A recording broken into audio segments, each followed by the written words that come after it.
welcome. Great you're joining us for the Easter 2022 meditation days. This first session will be introducing the topic or the theme, trust to you, that was chosen for this time we will be spending together. So the Pali term, the word in the old Indian language that was recorded and is very, very close to what the Buddha spoke, is saddha. And the translation of saddha, if you go to the Pali dictionary on Sutta Central that I use quite a bit, renders it there as faith or devotion. I personally like the word trust, and you will see over the next couple of days and also today I will be elaborating on that, why that is the case. Another word in Pali that I feel is actually quite closely related as well and gives you a more of an, maybe a bit more emotional tone of what this trust might be about, and that word is pasāda. And it is translated also again on Sutta Central here as clearness, brightness, joy, but also faith again. I've also heard the word confidence used, and that is another word that has a lot of meaning for me, and I'll be going into more detail as well later to explain that. But both of these words, I feel, can be translated as trust or as confidence.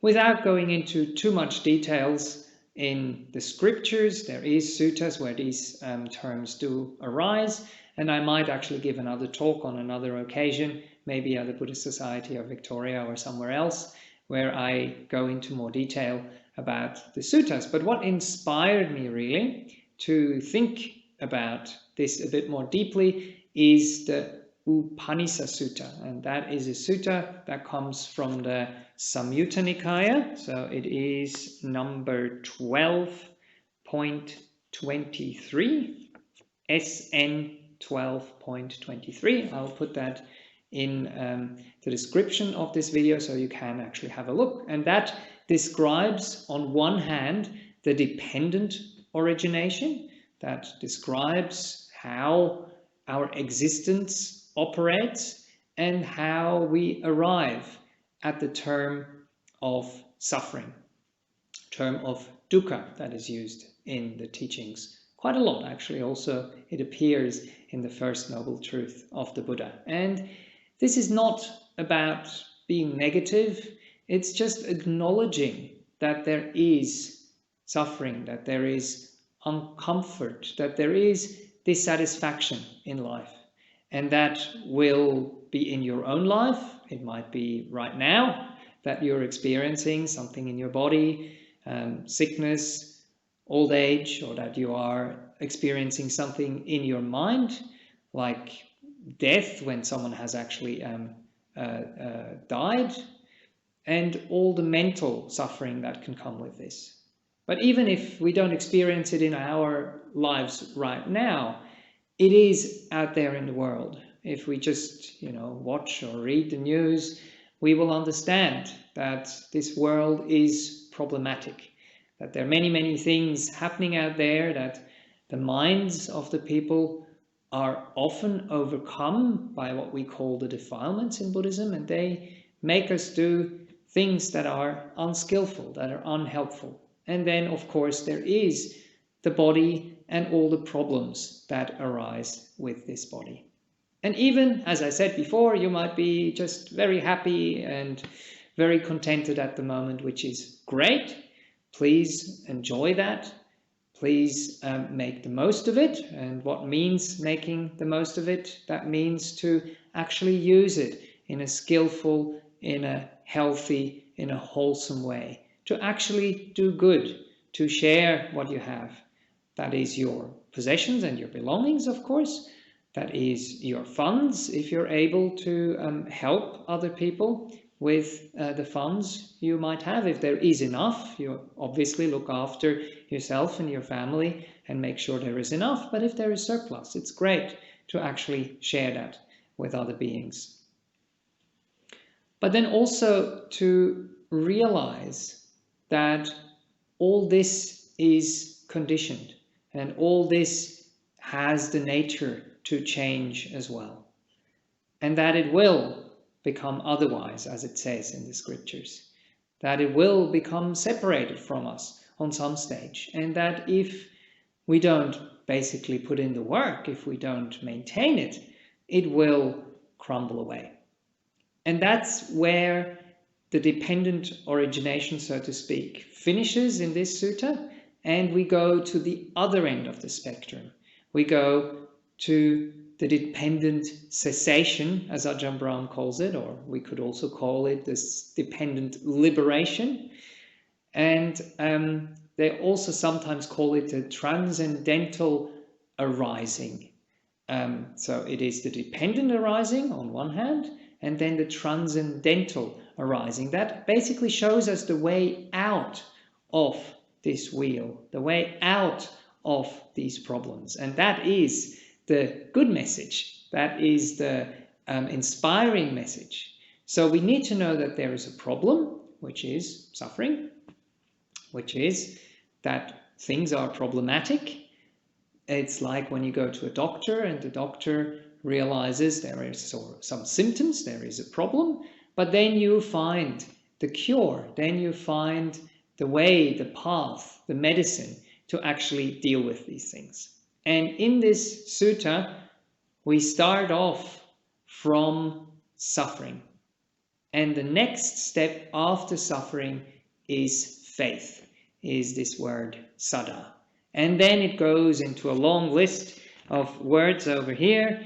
I'll just share those ones with you. It goes into joy, which is pāmojja in Pali. Then it goes into rapture, which is pīti. It goes into tranquility, which is passaddhi. It goes into bliss, which is sukha. It goes into stillness, which is samādhi.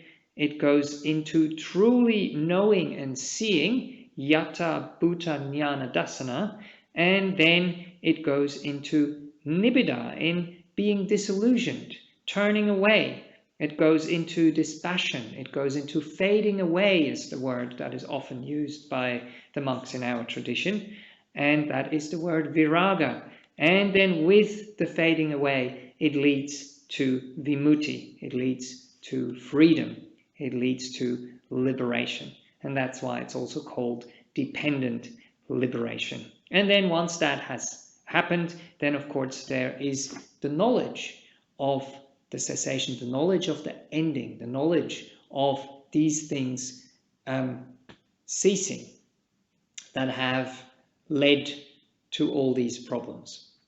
Anyway, without going into great depth, but you can have a look at that sutta, and I was just reading out the sequence there from the end of that sutta, which is very, very beautiful. But we will now focus on that first little part that is happening there.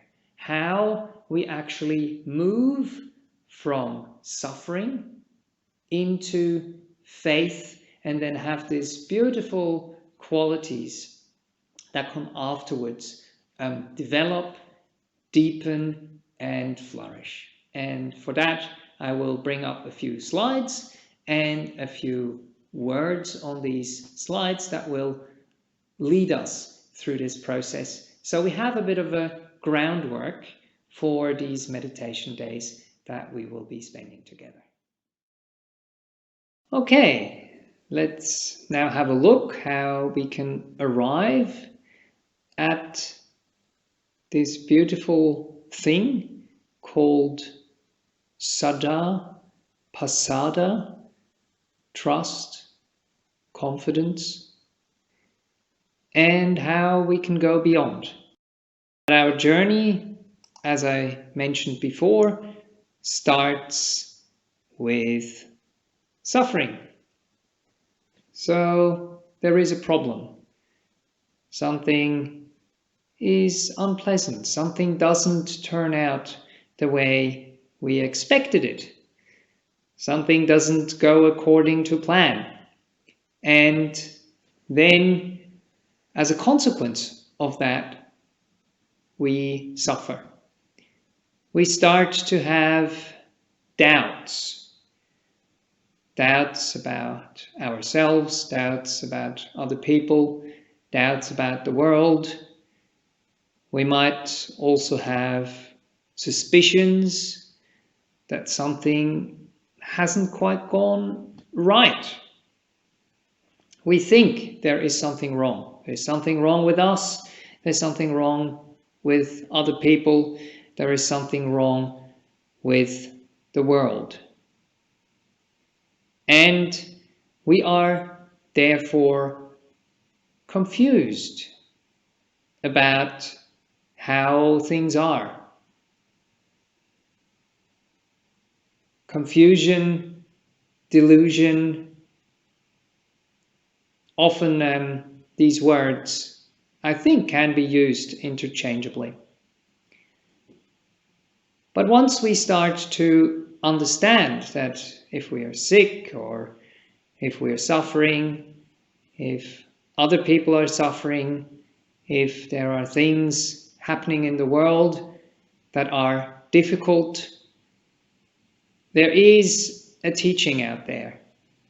There is what the Buddha has discovered and kindly, compassionately, out of care, shared with us.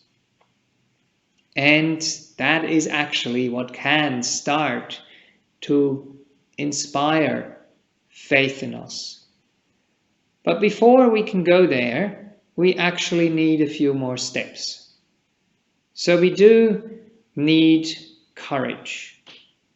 We need courage so we don't just bury our heads in the sand. We don't just run away. We don't hide. We don't turn away. We also need interest. Once we have managed to be brave, courage apparently also comes from the word cœur, which is heart. So we take our heart, we make our heart available, we make our heart vulnerable as well. And we feel the suffering, we face the suffering, but we don't just suffer and don't learn from it. We start the journey of developing wisdom, of having understanding. And that also needs curiosity. It needs an inquisitive mind. It needs a mind which has enough flexibility, which has enough resilience to withstand whatever life brings, and to understand it and interpret it in the right way. So we have this Bodhi tree over here at our monastery, which has gone through a lot of suffering, which has gone through a lot of difficult conditions. We had to put it outside because it had spider mites on it. And we had, to wash the leaves, and they had to change the soil and wash the roots, and goodness, all these kind of things that might be quite traumatizing actually for the tree, because once we've done a few of those things, it lost all its leaves, but it bounced back. The leaves came back again. And because of that, because of the difficulty, because of the challenges that it had to face, it became much more sturdy, it became much more strong. And that's what we are hoping to have as well, so that we have the same outcome there. Right, so we have courage, interest, curiosity. We start to open up instead of closing, instead of freezing or fainting, as they sometimes say, retrieving, falling into mind states which are very low energy, and basically turning away also from our own resources, from the resources out there, turning away from other people maybe as well, that could help us, that could inspire us. So then, once we've been open enough, once we've also heard about the teachings and heard about that this is normal, that this is to be expected, then we can gather hope. I was talking about this recently, so we don't have anxiety. We don't just see all the negative things that could happen, that could be around the corner. We also see all the positive things that could be around the corner. We look into the future with confidence. We look into the future with a trust that it will go okay, and that there are so many different opportunities, so many different occasions that can arise and will arise. So we don't just focus on the negative. And we don't over-focus on the positive either, but we are realistic, we are grounded. So we have hope. We also have acceptance of whatever is happening. That doesn't mean that we're condoning things which are not okay and not all right. It also doesn't mean that we are not open to change. But in order to be open to change, to be open to gather your strengths, get the energy and get things going again, you need to accept, you need to understand, you need to see things for what they actually are. Because often we can't solve a problem unless we actually see and understand what the problem is and what the causes of the problem are, and how those causes can be alleviated, how we can introduce other causes that cause the opposite. And then, because of that, we are open. We are open to receive. We're open to understand. We are not just set in our ways. We are not bogged down in our old habits.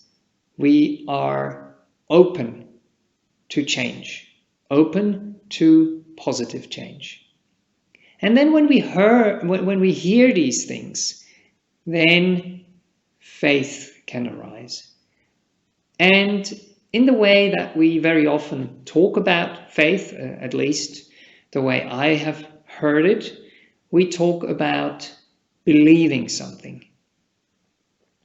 And when you're at the stage of believing something, you don't really know yet, but you have an inkling, you have an understanding, you have a feeling that it tastes right, if you can get a little taste of it. Or does it that it smells right, or that it feels right.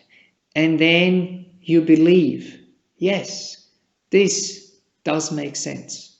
Yes, this feels right. And then when we've done that, and when we have established what I will be talking about later, also a certain groundedness, and we are comfortable, we are at ease, then from that basis we can leap, we can spring forward. And that is this beautiful term of the leap of faith.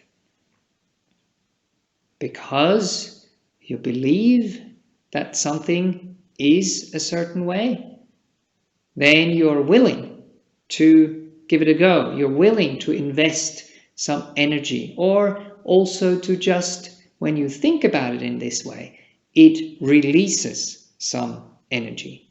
And that energy can come from inspiration. Inspiration, the word itself already says it. You are breathing in. When we're breathing in, we're open, something comes in, and it gives us the energy. That in-breath usually gives us energy. It energizes us. It wakes us up. And so inspiration and energy are two things that are actually very closely related and intertwined with each other. So just because we talked about the breath, it has the two kind of sides to it there. So the inspiration when we breathe in, and then the relaxation, the letting go when we breathe out, the calming that balances these things. Now, sometimes when we talk about faith as well, we talk about faith like blind faith, or faith which is not based in good things, and that is not helpful. So faith has to be going together with wisdom as well. But that is part of our journey. So it means you are investigating. It means you are trying things out.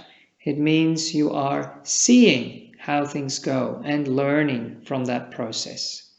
And then if you start to see that things are actually working, if you start to see in other people through inspiration, as I said, you take someone else's word for it, or you try it out yourself, and it actually works, then it goes a level up. And the next level is confidence. Confidence, and maybe also another word which is quite similar there, is conviction. So you are convinced. You don't just believe. You don't just think, oh yeah, it might be true, might not be true, I'm not quite sure. You are confident that it is correct, or you are convinced that it is true. And the word confidence is actually quite nice, because it again also shows that there is energy that comes with it. You actually know, and therefore when you are walking forward, you walk with confidence, you sit with confidence, you speak with confidence. And that confidence again gives you grounding, which is very important. So the safety comes first. We have to feel safe to get a grounding that way. Then we leap, the leap of faith, and then it is confirmed and we become confident. And those words, confidence and conviction, are often used with the other words that go before it. So it's confirmed confidence. Or it is even when we are really, really sure, when it has become very strong within us, then in the scriptures they talk about unwavering confidence or unshakable confidence. And that is usually mentioned when we talk about the Buddha, the Dhamma, and the Sangha, the three refuges. So you know for yourself that the teacher has reached enlightenment because you have an experience of it yourself. You know that the teachings are right because you have explored them yourself and they work.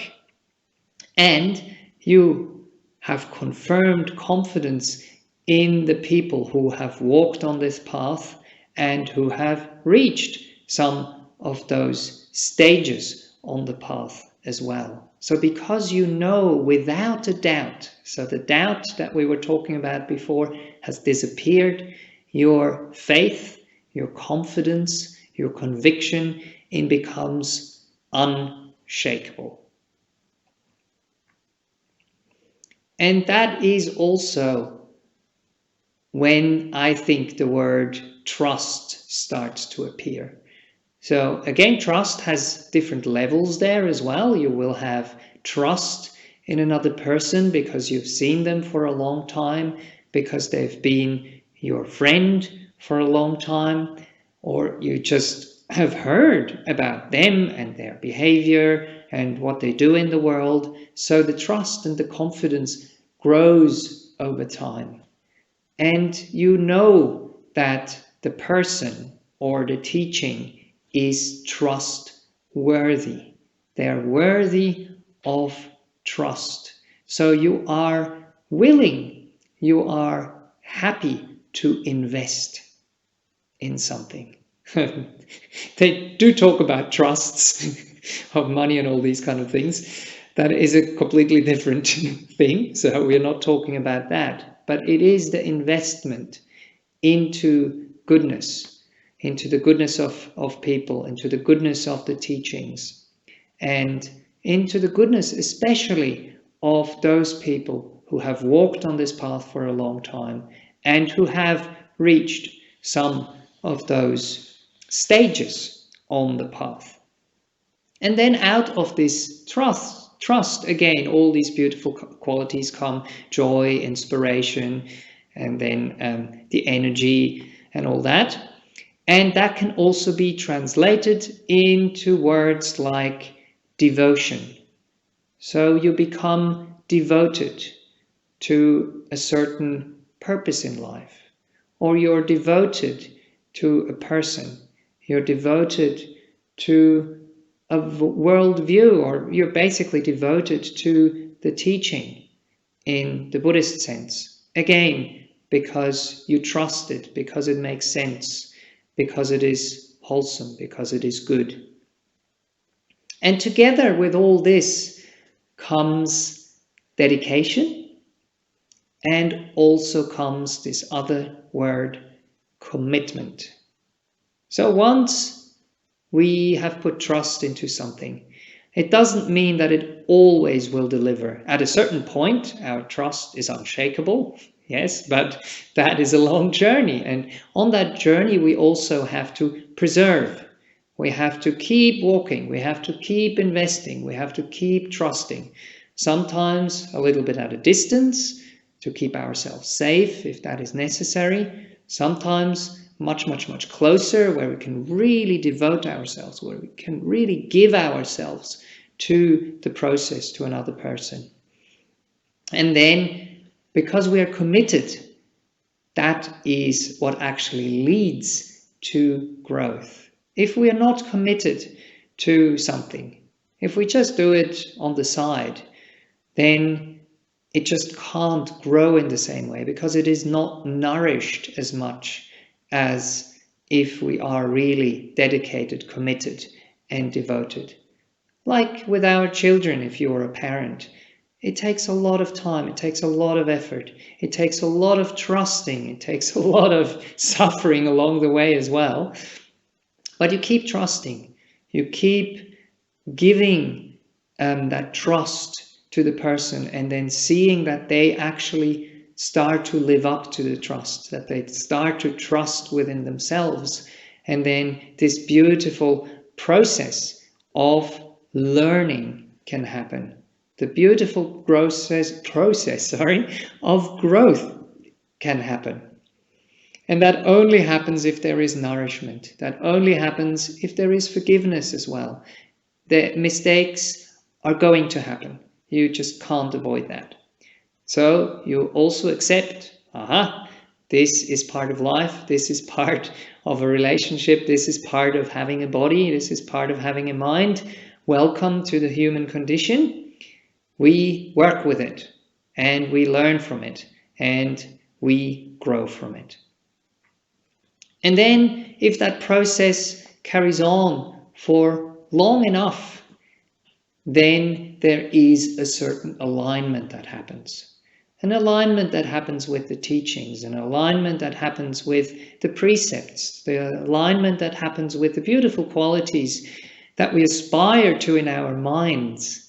They become more and more part of how we operate in this world. And this process is also called conditioning.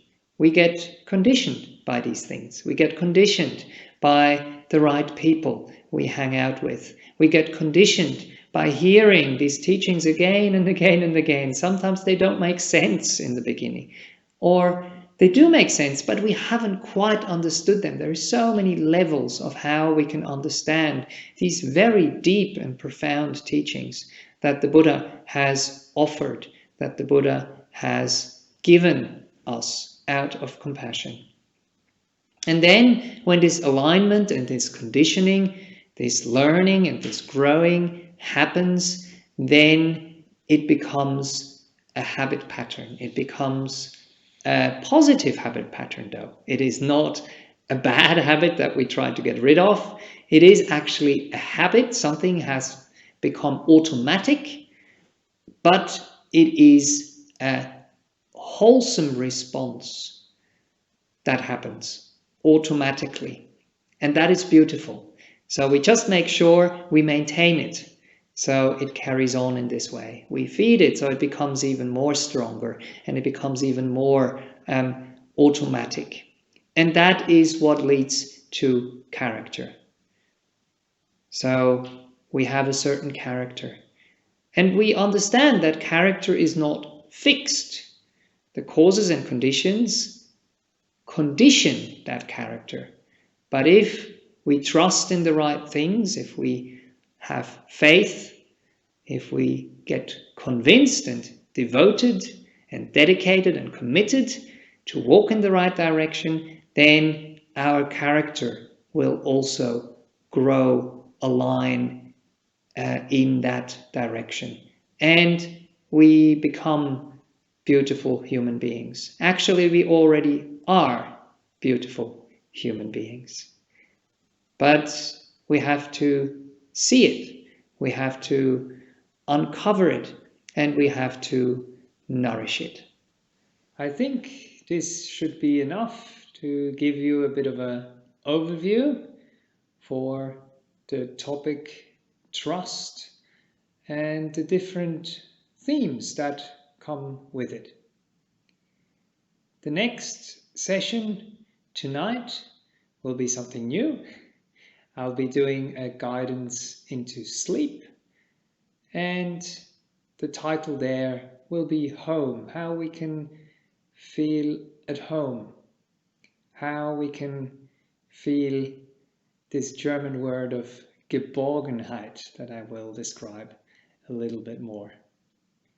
And then there will be other sessions as well, with a short talk in the beginning and then a guidance into meditation to explore these themes a bit deeper with you, and also in a way where you can sense them within yourself, where you can start to trust the process by experiencing it by yourself. So please join us for those sessions once they get released.